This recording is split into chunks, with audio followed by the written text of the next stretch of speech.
জানতে চাই যারা সই করেনি তারা আসলে এই ফাঁদে তো পড়েনি, সেটা বুঝলাম, সেটাই বুঝাচ্ছে।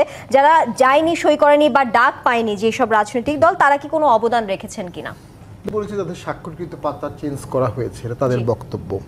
270 দিনের মধ্যে স্বয়ংক্রিয়ভাবে কার্যকর করা হবে, এটা অবশ্য পরে শুনলাম বাদ দিতে পারে।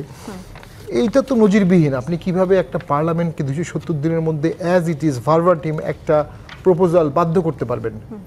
প্রসেসটা হচ্ছে সংসদে ড্রাফট হবে, ড্রাফটের পরে সেটা কমিটিতে যাবে, কমিটি থেকে সেটা হাউসে টেবলড হবে, টেবলটে সেখানে একটা উত্থাপনে আপত্তি হবে, সেখান থেকে এটা আবার কমিটিতে যাবে, কমিটি থেকে আবার পার্লামেন্টে আসবে, সংশোধনী সহ জনমত যাচাই সহ সেখানে আলোচনা হবে, তারপরে সংসদে পাশ হবে, তারপরে গণভোটে যাবে, তারপর রাষ্ট্রপতির অ্যাসেন্টে যাবে।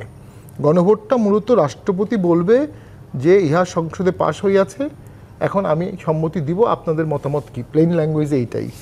তো এইটার উল্টোটা এখন হচ্ছে, ব্যতিক্রমী সময় কিছুটা উল্টো হতে পারে, কিন্তু ওই যে বললাম এখন তো ডক্ট্রিন অফ নেসেসিটি নাই, এখন হচ্ছে doctrine of anarchy and crisis and confusion.